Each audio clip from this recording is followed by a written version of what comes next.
রংপুর ও চট্টগ্রামের কিছু জায়গা বাদে ঈদের দিন সারা দেশের তাপমাত্রা স্বাভাবিক থাকার সম্ভাবনার কথা জানিয়েছে আবহাওয়া অধিদপ্তর।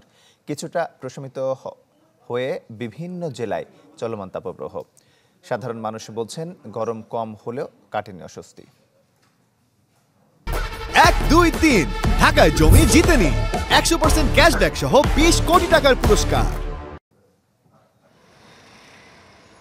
তেতে ওঠা রোদের তেজ কিছুটা কমেছে, কিছুটা প্রশমিত হয়েছে চলমান তাপপ্রবাহ।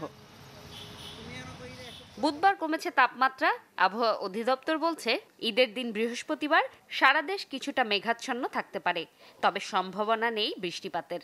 কোথাও কোথাও ছাড়া সারা দেশে মেঘলা থেকে মেঘাচ্ছন্ন থাকার সম্ভাবনা রয়েছে, তবে বৃষ্টিপাতের সম্ভাবনা খুবই কম। কিন্তু যেহেতু এখন আমাদের কালবৈশাখীর সময়, যে কোনো জায়গায় একটা ফরমেশন হতে পারে। সাধারণ মানুষ বলছে গরম কিছুটা কম অনুভূত হলেও কাটেনি অস্বস্তি। এখন একটু ঠান্ডা আছে, আবার কখন গরম হয়ে যায় বলা যায় না। এই গরম এই ঠান্ডা না, আজকে গরম আছে, মানে কেমন জানি একটা ব্যবসা টাইপের গরম আর কি। আজকে একটু দেখতেছি স্বস্তিদায়ক, আকাশে একটু মেঘাচ্ছন্ন। আজকে পরিবেশ ভালো। ঈদে যারা রয়েছেন ইট কাঠ পাথরের এই নগরীতে ফাঁকা ঢাকা উপভোগ করছেন তাদের অনেকে। মার্কেটের সামনে তো একটু ভিড় ছিল, বাসে এমনি গাড়ি চালাতে খুব আরাম লাগতেছে, ভালো। ফাঁকাটা খুবই ভালো লাগছে, রাস্তায় আসলাম, কোথাও সিগন্যাল পাইতে হয় না, সরাসরি চলে আসছে।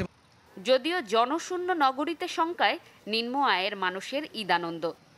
গরমের ভিতরে মনে করেন যে গরমের ভিতরে আরো অশান্তি, অন্ত মনে করেন যে গরিব মানুষ না খায় মরার ভাব হয়ে গেছে আর কি। লোকজন নাই, প্যাসেঞ্জার নাই, রাস্তায় বেরিয়ে ঘুরতে আসি এই আর কি। জুমাতুল বিদা, চ্যানেল 24, ঢাকা।